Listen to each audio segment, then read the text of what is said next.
Donc il faut apprendre à déléguer. Ce n'est pas gratuit, mais ça vaut la peine. Oui. Donc si tu payes 500 euros à quelqu'un et il te fait bénéficier 50 000 euros, le rendement est très vite calculé. Oui. Et en plus de ça, ce n'est pas tout. Si toi, si tu me contactes, par exemple, pour une négociation, je ne vais pas seulement venir négocier le prix d'achat à la baisse. C'est que tu vas me poser encore d'autres questions sur ton investissement. Et je vais t'aider. Je vais te donner quelques astuces pour ton investissement. Je pourrais même te faire un plan de modernisation pour ton bien. Tu peux peut-être me demander que oui, j'ai acheté le bien, il faut rénover ça, mais je ne sais pas comment m'y prendre. Qu'est-ce que tu penses? Quelles sont les stratégies que tu peux avoir et tout. Je te fais toute une liste, tout un plan de modernisation, en te donnant même à peu près combien ça peut te coûter, cette modernisation. Oui, en te donnant des astuces. Donc tu as fait là d'une pierre plusieurs coups. Donc tu ne perds jamais en achetant l'expertise. Maintenant, il faut se rassurer que l'expertise que tu as achetée soit vraiment l'expertise. Parce qu'il y a beaucoup de charlatans là-dehors. Mais si toi tu me contactes, par exemple, pour ce genre de négociation, on s'arrange. Tu me payes sur le résultat. Oui, tu me payes sur le résultat. Je ne suis pas ici pour arnaquer les gens. Je ne suis pas là pour arnaquer les gens. Donc, achète l'expertise. Quand tu ne t'y connais pas dans un domaine, si tu veux investir dans l'immobilier, tu ne t'y connais pas, achète l'expertise. Achète l'expertise. Oui.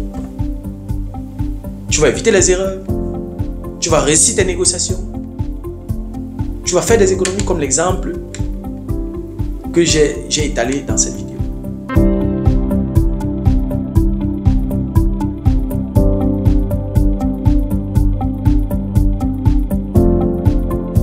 Salut à toi et merci encore une fois de plus d'avoir cliqué sur ma vidéo. Si c'est ta première fois de passer par ici, je m'appelle Fabrice Zopop. Je suis ingénieur en génie mécanique et en même temps investisseur immobilier depuis plusieurs années déjà. Dans cette chaîne, je parle de deux thèmes. Je parle d'intelligence financière, je parle d'investissement immobilier. Voilà, si ces deux thèmes t'intéressent, abonne-toi tout simplement à cette chaîne pour ne manquer aucune vidéo. Et si en plus de ça, tu actives la cloche de notification, alors tu recevras de manière automatique une notification lorsqu'une nouvelle vidéo sera publiée. Voilà, si entre-temps tu as des questions, des remarques, des suggestions, des critiques, ou alors des propositions d'amélioration, n'hésite pas de m'écrire en commentaire. Un like me ferait énormément plaisir. Si tu as besoin de mon expertise, tu peux me contacter à tout moment via les coordonnées qui s'affichent à l'écran. Tu peux également me recommander auprès de tes proches pour leur permettre de profiter également de mes connaissances. Quand je parle de connaissances ici, je parle d'accompagnement dans l'investissement immobilier, je parle d'accompagnement dans la fiscalité immobilière, je parle, n'est-ce pas, de mettre de l'ordre dans tes finances. Et si tu as déjà investi dans l'immobilier et tu aimerais faire grandir ton patrimoine immobilier, tu peux également me contacter. Voilà, si tu as des proches qui aimeraient investir dans l'immobilier en Allemagne, qui vivent en Allemagne ou pas, tu peux également me mettre en contact avec eux. Voilà, j'offre également des formations qui peuvent être en présentiel, qui peuvent être virtuelles. Voilà, dans la vidéo d'aujourd'hui, je vais parcourir avec toi 9 techniques, n'est-ce pas, pour négocier le prix d'achat d'un bien immobilier à la baisse. Voilà, si tu veux en savoir plus, reste scotché. La suite, juste après le générique.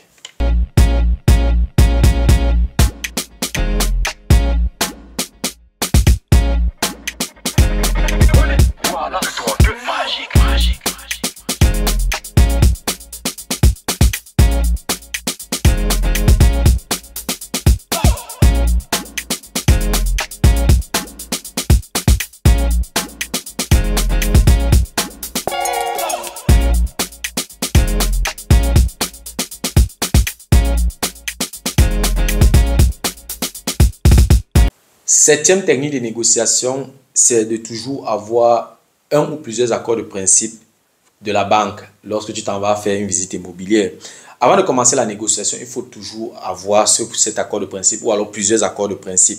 En fait, cet accord de principe est un peu comme une offre de financement de la banque. C'est-à-dire que tu allais voir la banque, tu as dit voilà, je vais acheter un bien qui va varier. En fait, tu situes un peu le prix d'achat et la banque atteste qu'elle peut t'accompagner, que tu as la solvabilité qu'il faut pour pouvoir acheter ce genre de bien. Il ne faut pas confondre l'accord de principe et le contrat de crédit. C'est deux choses totalement différentes parce qu'après avoir fourni ce document, ça ne veut pas dire que la banque t'a accordé le crédit. Non, c'est après maintenant que la banque étudie encore ton dossier en profondeur, en étudiant le bien que tu vas acheter avant maintenant de te faire un accord. Donc, il ne faudrait pas croire que lorsque tu as ça, ça veut dire que tu as le contrat de crédit. Tu peux avoir cet accord de principe-là et tu n'obtiens pas le financement. Donc, il ne faudrait pas faire cette erreur-là. Il ne faut pas confondre. L'accord de principe est tout simplement un document que la banque te fournit. C'est un document qui prouve que tu as la bonne solvabilité, qu'il faut, que tu as la capacité, n'est-ce pas, la capacité d'emprunt, tu as la capacité financière qui te permet d'acquérir ce bien. Ce n'est rien d'autre. Ce n'est pas un crédit. Ce n'est pas le contrat du crédit. Donc, tu peux demander à la banque, par exemple, avant d'aller faire ta visite, tu peux demander à la banque de te fournir plusieurs accords de principe. Peut-être le prix d'achat selon le vendeur, ou alors ce que le vendeur a proposé online, c'était 280 000 euros. Tu peux avoir la banque, tu dis oui, tu as besoin d'un accord de principe de 200 000 euros, de 210 000 euros, de 220 000 euros, de 230 000 euros, de 240 000 euros, 250 000 euros. Tu as plusieurs accords de principe comme ça dans ton classeur, dans ton sac. Lorsque tu arrives à la visite, en fonction maintenant de comment est-ce que la négociation évolue. Si par exemple tu demandes au vendeur quel est ton dernier prix, quel est le prix minimum que tu aimerais avoir pour ce bien, il te dit par exemple, au lieu de 280 000 euros, il te dit par exemple 250 000 euros. Puisque tu as plusieurs accords de principe, tu lui présentes un accord de principe peut-être de 230 000 ou de 220 000 euros de la banque, disant que voilà ce que la banque est prête à me financer. Oui. Quand le vendeur ou l'agent immobilier voit ça, pour lui, quand il voit ce chiffre-là, il croit que tu as directement viré dans son compte. Pour lui, c'est comme s'il voit déjà les 230 000 euros là dans son compte. Et si c'est l'agent immobilier, il voit les 230 000 euros dans le compte du vendeur et il voit déjà sa provision sortie. Donc, en fait, il se projette déjà dans ses calculs. Oui. Donc, c'est un peu ça. Dans ce cas, tu seras plus pris au sérieux. Et voilà, pour le vendeur, pour lui, c'est comme si tu as déjà l'accord de la banque. Or, lui-même, il sait que ce n'est pas encore l'accord définitif. N'est-ce pas? C'est pas encore. Après ça, il y a encore l'étude du dossier. Donc voilà, c'est très important. En allemand, ils appellent ça un Weichenfinanzierungszusage. Ce n'est pas un financement, ce n'est pas un crédit de financement, mais il y a quelque chose qui montre que tu as une bonne solvabilité et que tu as la capacité financière, n'est-ce pas, d'acheter ce bien. En fait, c'est une technique qui est efficace, c'est une technique psychologique. Parce que c'est un peu quand tu arrives pour acheter quelque chose, tu demandes le prix, on te dit c'est 50 euros, par exemple. Tu regardes la chose, tu regardes le vendeur, tu dis ok, je suis d'accord, 50 euros. Bon, je parle par exemple, si je ne veux pas dans les supermarchés, hein, dans les supermarchés, le prix que tu vois, ce que tu achètes. Par exemple, tu es dans un endroit où tu achètes des choses, c'est pas, ça peut être peut-être dans un marché comme ça, où on vend les trucs deuxième main et tout. Le prix est marqué là, tu demandes le prix, il te dit 50 euros. Tu regardes l'article, tu le regardes, tu dis ok. Tu sors 30 euros, tu lui donnes directement. Les 30 euros sont là dans sa main. Ça a un effet psychologique. C'est un effet psychologique. Il peut prendre et puis te dire que bon, mets encore 5 euros, ça ou 10 euros. Tu mets et puis avec cet acte, tu as économisé 10 euros. C'est comme ça. C'est la même chose avec cet accord de principe. Donc quand il voit ce document, pour lui, on a viré dans son compte. Bon, sauf si c'est un bien qui est vraiment dans une grande ville où il y a plusieurs intéressés. Là, ils ne vont pas, ça sera difficile d'implémenter ce genre de stratégie. Mais de manière générale, dans une ville, dans un lieu normal, dans une ville normale, ça peut passer cette stratégie-là. Oui. Donc pour lui, en lui présentant ça, la vente se concrétise davantage. C'est pour ça que si tu as la possibilité d'utiliser cette stratégie, n'hésite pas. Oui. 8e technique, ne tombe jamais amoureux d'un bien immobilier. Je ne sais même pas s'il doit mettre ça dans la technique, ou bien il doit mettre ça dans les risques, ou bien il doit mettre ça dans les inconvénients. Ne tombe jamais amoureux d'un bien immobilier. Ce sont les chiffres et les données factuelles qui doivent t'intéresser. L'émotion n'a pas sa place ici, même si c'est un bien que tu veux vivre à l'intérieur.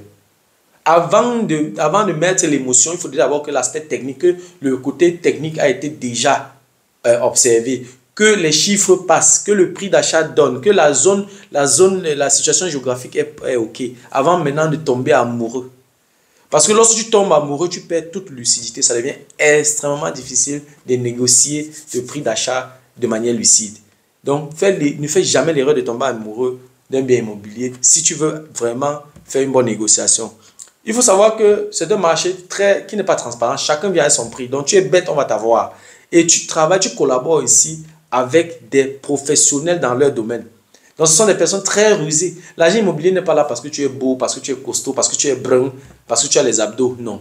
L'agent immobilier est là pour sa provision. Le vendeur n'est pas là parce que tu es beau. Le vendeur est là parce qu'il va se faire une marge. Il doit rembourser la dette restante et il veut faire un bénéfice qui va encore avoir un peu d'argent dans ses poches. Donc, il n'est pas là pour s'amuser. Ce sont des personnes rusées. Donc, tu dois tout faire pour tirer la voiture de ton côté.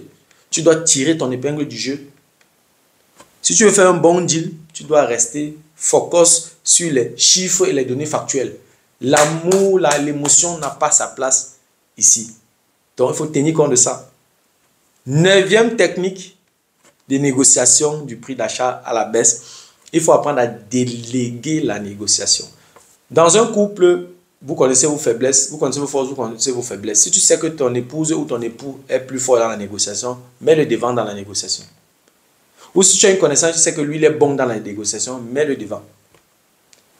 Ou alors, si tu vois que vraiment tu n'as pas la possibilité, tu n'as pas de compétences dans la négociation, achète la compétence. Va payer quelqu'un qui va négocier à ta place.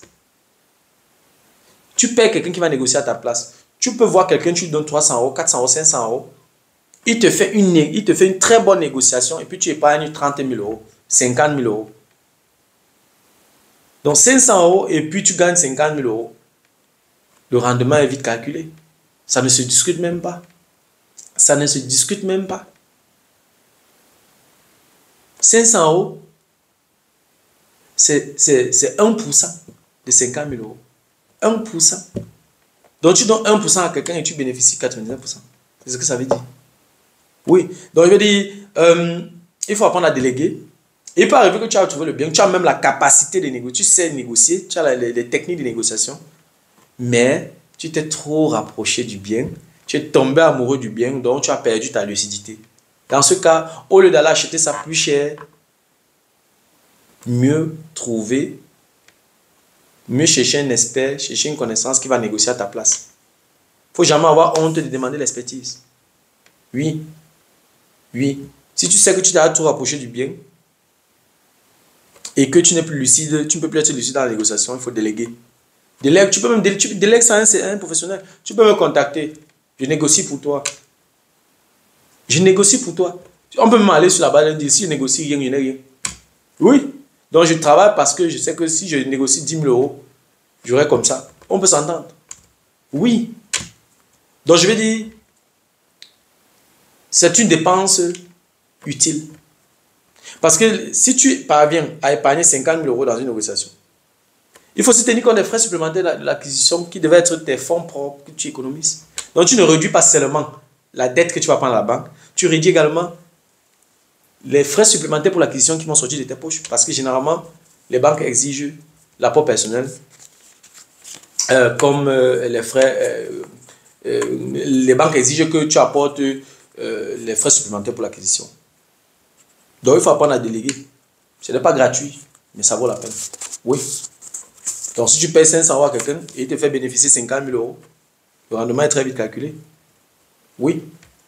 Et en plus de ça, ce n'est pas tout. Si toi, si tu me contactes, par exemple, pour une négociation, je ne vais pas seulement venir négocier le prix d'achat à la baisse. C'est que tu vas me poser encore d'autres questions sur ton investissement. Et je vais t'aider. Je vais te donner quelques astuces pour ton investissement. Je pourrais même te faire un plan de modernisation pour ton bien. Tu peux peut-être me demander que oui, j'ai acheté le bien, il faut rénover ça, mais je ne sais pas comment m'y prendre. Qu'est-ce que tu penses? Quelles sont les stratégies que tu peux avoir et tout? Je te fais toute une liste, tout un plan de modernisation en te donnant même à peu près combien ça peut te coûter, cette modernisation. Oui. En te donnant des astuces. Donc tu as fait là d'une pierre plusieurs coups. Donc tu ne perds jamais en achetant l'expertise. Maintenant, il faut se rassurer que l'expertise que tu as achetée soit vraiment l'expertise. Parce qu'il y a beaucoup de charlatans là dehors. Mais si toi tu me contactes, par exemple, pour ce genre de négociation, on s'arrange. Tu me payes sur le résultat. Oui. Tu me payes sur le résultat. Je ne suis pas ici pour arnaquer les gens. Je ne suis pas là pour arnaquer les gens. Donc, achète l'expertise. Quand tu ne t'y connais pas dans un domaine, si tu veux investir dans l'immobilier, tu ne t'y connais pas, achète l'expertise. Achète l'expertise. Oui. Tu vas éviter les erreurs. Tu vas réussir tes négociations. Tu vas faire des économies comme l'exemple que j'ai étalé dans cette vidéo. Voilà, c'était tout pour la vidéo d'aujourd'hui. J'espère que la vidéo t'a plu. J'espère que la vidéo a été à la hauteur de tes attentes. Voilà, si la vidéo t'a plu, je te prie de la partager au maximum. Et si les contenus de cette chaîne t'intéressent, abonne-toi tout simplement à cette chaîne pour ne manquer aucune vidéo. Et si en plus de ça, tu actives la cloche de notification, alors tu recevras de manière automatique une notification lorsqu'une nouvelle vidéo sera publiée. Voilà, si en ce temps tu as des questions, des remarques, des suggestions, des critiques ou alors des propositions d'amélioration, n'hésite pas à m'écrire en commentaire. Un like me ferait énormément plaisir. Si tu as besoin de mon expertise, tu peux me contacter à tout moment via les coordonnées qui s'affichent à l'écran. Tu peux également me recommander auprès de tes prochains pour leur permettre de profiter également de mes connaissances. Merci encore pour ta disponibilité. Merci pour ton attention. C'était Fabrice de Imo Génie. On se dit donc au revoir et à la prochaine. Ciao.